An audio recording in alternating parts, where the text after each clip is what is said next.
उन्हाळा चालू आहे आणि प्रत्येक जणीची धावपळ असते उन्हाळ्यातील वाळवणाचे पदार्थ बनवायचे. चला तर मग वाळवणाचे पदार्थ कसे बनवायचे त्याचे साहित्य आणि कृती पाहूयात. मठ आणि मुगाचे सांडगे पाहूयात. तर साहित्य: मटाची डाळ आणि मुगाची डाळ प्रत्येकी पाव पाव किलो घ्यायची आहे. आपल्या चवीनुसार तिखट, मीठ, हिंग, हळद, जिऱ्याची पूड आणि धनेची पूड घ्यायची आहे. काही जण मिक्स डाळीचे सांडगे बनवतात तर काही जण फक्त 2च डाळी वापरून सांडगे बनवतात. तर इथे आपण मुगाची आणि मटाची डाळ घेऊन सांडगे बनवणार आहोत. रात्री मटाची डाळ आणि मुगाची डाळ भिजत घालावी. चांगली भिजल्यावर सकाळी जाडसर वाटावी. त्यात तिखट, मीठ, हिंग, हळद, जिरेची पूड, धनेची पूड घालून लहान बोरा एवढे गोळे प्लॅस्टिकवर घालून खडखडीत होईपर्यंत वाळू द्यावेत. दुसरी पाहूयात रेसिपी: बाजरीच्या खारोड्या किंवा सांडगे.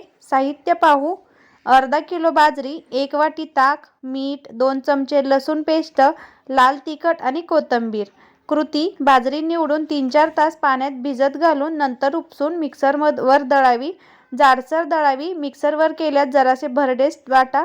रात्री ताकात बाजरीचा भरडा भिजवून रात्रभर पीठ आंबू द्या. दुसऱ्या दिवशी 4 वाट्या पिठाला 8 वाट्या पाणी घेऊन गॅसवर मोठ्या भांड्यात पाणी उकळू द्यायचे. त्यात लसूण पेस्ट, लाल तिखट व मीठ घालावे.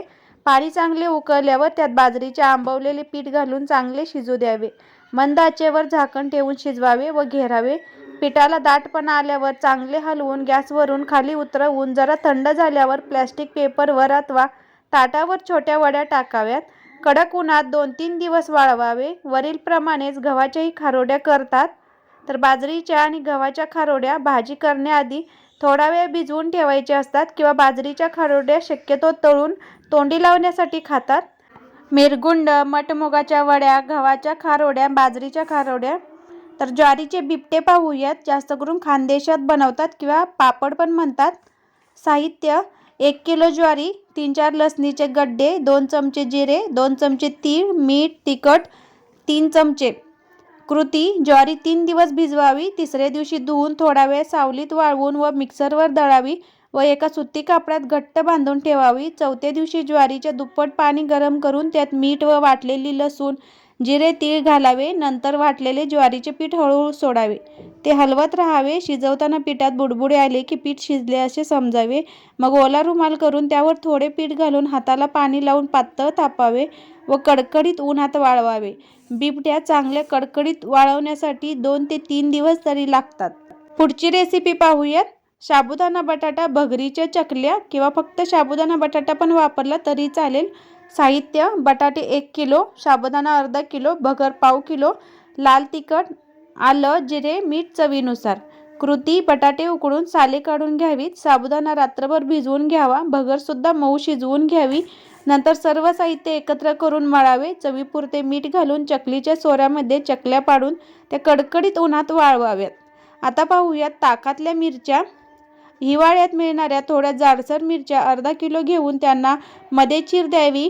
नंतर ताकात चवीपुरते मीठ, हिंग, जिरे पावडर घालून चांगले एकत्र करून घ्यावे आणि या चीर दिलेल्या मिरच्या ताकात 2 दिवस बुडवून मग एका प्लॅस्टिक कागदावर ठेवून 2 ते 3 दिवस सावलीत वाळवाव्यात. किंवा ताकाऐवजी दही घेऊन दह्यामध्ये घोळवून वाळवल्या तरी पण चालतील. गोड आवळा सुपारी. साहित्य: अर्धा किलो आवळे, 1 किलो साखर. कृती: आवळे एका भांड्यात चाळणीवर ठेवून शिजवून घ्यावे. थंड झाल्यावर पाकळ्या मोकळ्या करून साखरेत बुडवून 2 ते 3 दिवस ठेवावे. दिवसातून 3-4 वेळा वरील मिश्रण हलवावे. चौथ्या दिवशी चाळणीवर फोडी घालून नितळून घेऊन उरलेली साखर काढून घ्यावी आणि 3-4 दिवस सावलीत वाळवावेत. पुढची रेसिपी पाहू. साबुदाण्याचे पापड. साहित्य: 1 किलो साबुदाणा, मीठ आणि पाणी. कृती पाहूयात. साबुदाणा धुवून रात्रभर भिजत घालावा. दुसऱ्या दिवशी सकाळी साबुदाणा बुडेल इतक्या आदनात चवीपुरते मीठ घालावे व त्यात भिजवून ठेवलेला साबुदाणा घालून चांगला शिजवावा आणि प्लॅस्टिकच्या कागदावर पळीने किंवा चमच्याने हव्या असतील तशा लहान किंवा मोठ्या पापड्या घालाव्यात. 2 ते 3 दिवस कडकडीत उन्हात वाळवून घ्याव्यात. बटाटे वेपर्स पाहूया. तर त्यासाठी साहित्य: 1 किलो बटाटे, चवीप्रमाणे मीठ, तुरटी, 8-10 वाट्या पाणी. वेपरसाठी बटाटे घेताना पांढऱ्या सालीचे बटाटे घ्यायचे. कृती पाहूयात. बटाटे स्वच्छ धुवून त्याची साले काढून घेऊन धुवावेत. वेपरच्या किसणीवर त्याच्या काचऱ्या करून पाण्यात टाकाव्यात. एकीकडे पाणी उकळून घ्यावे. त्यातील चवीनुसार मीठ आणि थोडी तुरटी पूड टाकावी। या उकळत्या पाण्यात काचऱ्या घाला, मध्ये मध्ये त्याला हलवत राहावे। बटाट्याच्या काचऱ्या वर येऊ लागले की त्यांना चाळणीत काढून घ्यावे आणि पाणी निथळून काचऱ्यांना प्लॅस्टिकच्या कागदावर घालून कडकडीत उन्हात वाळवून घ्याव्यात।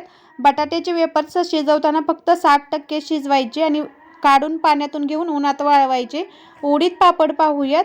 साहित्य: 1 किलो उडदाच्या डाळीचे पीठ, 100 ग्रॅम पापड खार, 2 टीस्पून बारीक मीठ, 10 ग्रॅम पांढरे मिरे, 20 ग्रॅम काळे मिरे, 1 वाटी तेल, थोडं हिंग।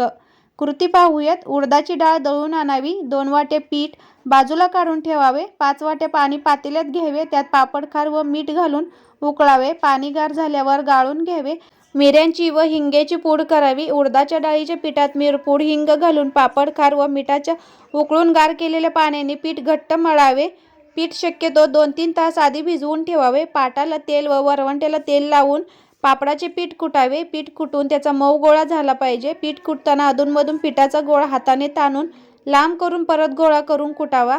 पिठाचा गोळा मऊ झाला की तेलाच्या हाताने सारख्या आकाराच्या लाट्या करून झाकून ठेवाव्यात व एक लाटी उडदाच्या डाळीच्या पिठीवर पातळ लाटावी व पापड तयार करावेत। तयार झालेले पापड कडकडीत उन्हात वाळवावेत। तर 1 तासभरच उन्हात वाळवून घ्यायचे आणि सावलीत वाळवायचे। नाचणीचे पापड पाहूयात। साहित्य: नाचणी 1 किलो, 5-6 वाट्या पाणी, पापड खार, मीठ चवीनुसार, अर्धी वाटी तेल। कृती: नाचणी 1 दिवस पाण्यात भिजवावी, उपसून 1 दिवस बांधून ठेवावी, दुसऱ्या दिवशी पूर्णपणे वाळवून गिरणीतून दळून आणावी आणि हे पीठ आपल्याला एका पातेल्याला कॉटनचा कपडा बांधून कपड्याने पीठ गाळून घ्यायचं आहे। आता एका पातेल्यात पाणी गरम करायला ठेवून त्यात पापड खार, थोडे मीठ व मिसळून घ्यावे। या गरम गरम मिश्रणात मावेल तेवढेच नाचणीचे पीठ घालून ढवळून त्याला चांगले शिजवून द्यावे। हे मिश्रण 5 मिनिटे झाकून ठेवावे। नंतर मिश्रण ताटात काढून तेलाचा हात लावून चांगले मळून घ्यावे। हे मिश्रण आपल्याला 15 ते 20 मिनिटे चांगलं शिजवून घ्यायचं आहे। जेवढं पीठ असेल त्याच्या सव्वापट पाणी घालायचं आणि नंतर प्लॅस्टिकच्या पेपरवरती ठेवून चांगल्या लाट्या लाटून घ्यायच्या आणि उन्हात कडकडीत वाळवून घ्यायच्या। कुरडया पाहूयात। 1 किलो गहू, मीठ, 1 चमचा हिंग पावडर, थोडी तुरटी। कृती पाहू। गहू 3 दिवस पाण्यात भिजत घालावे। लक्षात ठेवून प्रत्येक दिवशी गव्हातले पाणी बदलावे। तिसऱ्या दिवशी गहू वाटून त्यातील सत्व काढून घ्यावे। हे वाटलेले सत्व रात्रभर झाकून ठेवावे। दुसऱ्या दिवशी वर आलेले निवळीप्रमाणे पाणी फेकून द्यावे व खालील दाट सत्व भांड्याने मोजून घ्यावे।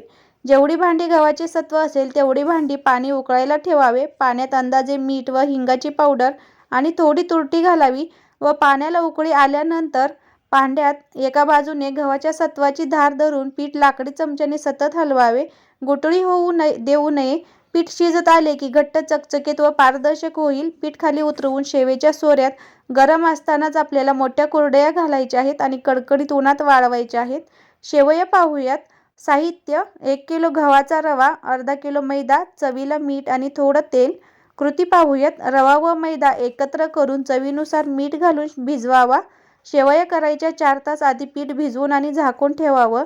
नंतर हाताला तेल लावून सैलसर मळून घ्यावं। या पिठाचा लहान गोळा हातात घेऊन तो लांबवावा। दोन्ही हातांनी लांबवून बोटांवर घेऊन पदर काढावेत। लांबवताना हे पदर बारीक होतात। हे पदर जितके लांब तितकी शेवई तेवढी बारीक होते। हे पदर तोडून कापड घातलेल्या खाटेवर टाकावे आणि उन्हात वाळवावे। ज्या बायकांना शेवया हातावर करणं जमत नाही त्या लांब पाटीवर तेल लावून बारीक घासतात। एक स्त्री पाटी खाटेवर किंवा उंचावर ठेवून दोन्ही हातांनी गोळा घासते व दुसरी तोडून खाटेवर वाळायला टाकते। मी शेवयांची पाककृती पारंपरिक सांगितली आहे, पण आता मशनी आल्या आहेत, मशनीवरती केलं तरी चालेल। थोडक्यात बऱ्याच पाककृती द्यायचा प्रयत्न केलाय, गोड मानून घ्यालच। मी फक्त रेसिपींचे साहित्य आणि कृती सांगितली। जर यातली रेसिपी बनवायची असेल तर यूट्यूबला आणखीन रेसिपीचे व्हिडिओ नक्की पहा। धन्यवाद।